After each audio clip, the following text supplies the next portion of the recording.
Asia से ऐसा कलयुग आएगा, हंस चुनेगा दाना दिन का, कौआ मोती खाएगा, कौआ मोती खाएगा। सिया ने पूछा है भगवन कलयुग में काले मन और काले थन होंगे, चोर उचक्के नगर सेठ प्रभु भक्त सभी निर्धन होंगे। चुट्टा लोग बहुत धनवान होंगे। हमारा देश चुट्टों का देश है। पूरे विश्व में नंबर 1 चुट्टा भारत देश में रहता है। चुट्टा और बदकट्टा और घूम रहा है छुट्टा। हाँ, और खाता है मक्का का भुट्टा। बहुत बड़ा ये है चुट्टा भारत देश में। वास्तव में ये देश महान हो या ना हो, लेकिन चोर तो यहाँ बहुत है। 4 लेन के बाद चोर लेन निकल पड़ती है। 4 लेन सड़क बनी, फिर 4 लेन बन गई, सब खत्म। चोरी करने वालों को धन मिल सकता है, लेकिन सुख नहीं मिल सकता है, क्योंकि उनके मन में भय भरा रहता है। कितने मुख्यमंत्रियों ने चोरी किया है तो आज जेल में ही बेचारे। ओहो, कितनी शर्म की बात है। 1-2 बीघे खेत वाला किसान भी अपने घर में है, 2 रोटी सूखी रूखी खाता, सुबह शाम बच्चों के साथ रहता है। मुख्यमंत्री पद पर पहुंचने के बाद, मंत्री पद पर पहुंचने के बाद, इतना धन वेतन सब मिलने के बाद, मान सम्मान मिलने के बाद, देश का पैसा चोरी करके वो जेल में है। और फिर भी इतने बेशर्म है कि फिर भाषण कर रहा है कि मैं अभी जिंदा हूं। हद मारती हूं, बेशर्मी की भी चरम सीमा पार।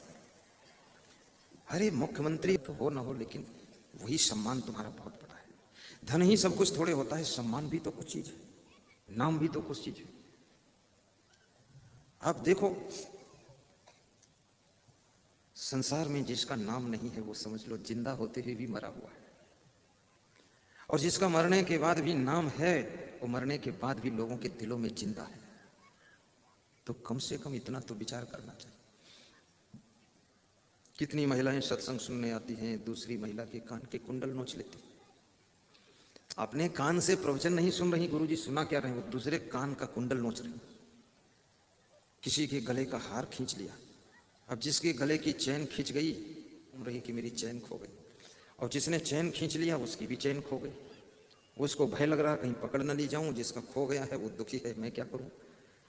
किसी की चैन भी मत चुराओ, किसी के गले का हार मत छुओ।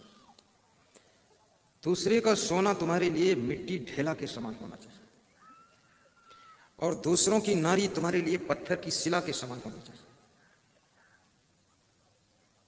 कामिन काष्ठ शिला पहचाने, तुलसी भूल गई रसैया, सुर नर प्रकट राम की देहा।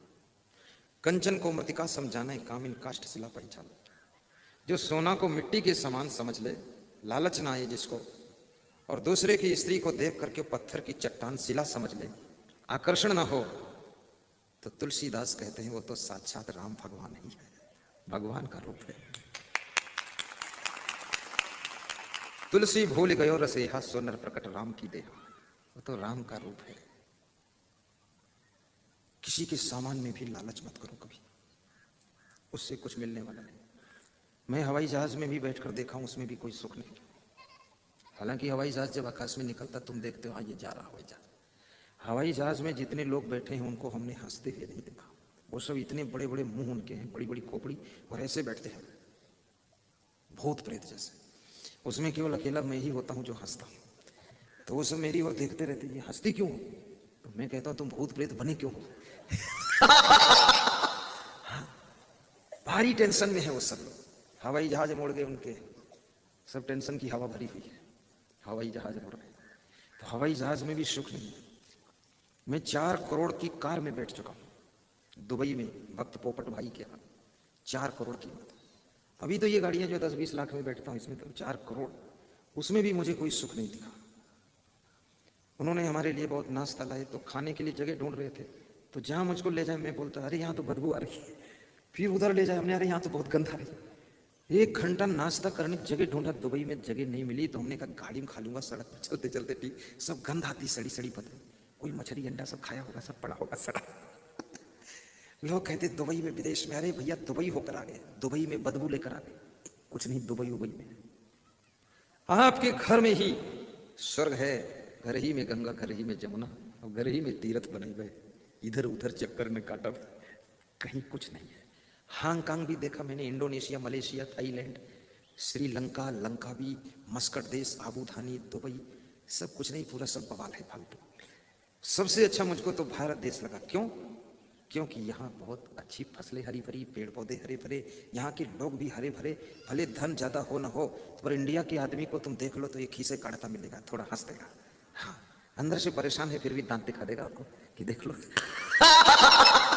बहुत मजेदार आदमी है, खुश मिजाज आदमी है भारत देश में। और इसके पास में खुशियां क्यों है, आनंद क्यों है, प्रसन्नता क्यों है? ये कहीं ना कहीं सत्संग का प्रभाव है, इसलिए इसके पास समझ है, ज्ञान है, भक्ति है, इसलिए ये सदैव आनंद में रहने वाला है।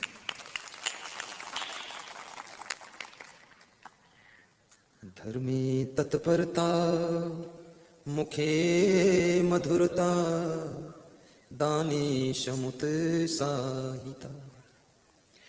और जिसका मन दान करने में उत्साही रहता है, जो दान करता है, ज्ञान दान, अन्न दान, वस्त्र दान, भूमि दान, धन दान, प्रेम दान, क्षमा दान, प्राण दान, जीवन दान, अन्न दान, दान करने में जिसको खुशी होती है कि कुछ दान दे दिया जाए, और दान देना चाहिए। कल मेरे पास एक फोन आया सुबह सुबह, राजस्थान के भक्त श्री रघुवीर मीणा का। तो मेरे संत ने कहा रघुवीर मीणा ने 5100 रुपये प्रयाग कुंभ के भंडारा के लिए दिया है, और गुरुदेव इनको आज्ञा दे दो 51,000 देते हैं। तो रघुवीर मीणा ने मुझसे बात किया, बोले क्या आज्ञा है गुरुदेव? हमने कहा तुमने जो इच्छा है वो दे दो, हमारी कोई आज्ञा नहीं देने के लिए। बोले आप बोल दो तो 1,51,000 दे दो। तो मैंने कहा मैं तुमसे नहीं बोलूंगा, इसलिए नहीं बोलूंगा कि नहीं बोलूंगा, इसलिए नहीं बोलूंगा। बोले क्यों नहीं बोलोगे? मैंने कहा नहीं बोलूंगा। तो बोले फिर बोलोगे नहीं तो हम देंगे नहीं। तो हमने कहा तुम दो या ना दो, लेकिन हम तुमको बोलेंगे नहीं। बोले क्यों नहीं बोलोगे? हमने कहा तुमको इसलिए नहीं बोलेंगे कि तुमने, मैंने कभी नहीं बोला था, तो तुमने आस्था चैनल की 1 महीने की फीस 1,60,000 रुपये नगद हमको दे गए थे। अगर हम बोलते तो शायद 60,000 ही देते, लेकिन 1,60,000 अपने आप दे गए थे 22 साल की उम्र में। तो तुम्हारी जो इच्छा हो सेवा करो, दान में तुम्हारा मन हो करो, ना मन हो ना करो। क्योंकि दान जो हम देते हैं, ये दान, इसका पुण्य हमारे पास ही आता है लौट करके। इसका पुण्य ऐसा नहीं कि इधर उधर चला जाए, ये पुण्य हमको ही मिलता है दान का। राजा वीरभद्र के राज्य पर बलवान राजा ने चढ़ाई किया, राजपाट ले लिया। राजा वीरभद्र पति पत्नी राजा रानी मेहमान का भेष बना करके निकल गए। बलवान राजा के सैनिकों ने पकड़ा, तुम कौन हो? तो कहा हम मेहमान हैं, हमसे कोई मतलब नहीं। तो छोड़ दिया, तो राज्य से बाहर हो गए।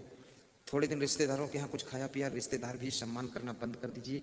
ये तुम्हारे पास अगर कुछ ना हो तो रिश्तेदार भी तुम्हारा सम्मान नहीं करेगा, ये भी याद रखना। इसलिए मैं आपसे निवेदन करूंगा कि आप अपने को मजबूत बनाइए, अन्यथा तुम्हारे घर से कोई रिश्तेदारी भी नहीं जोड़ेगा।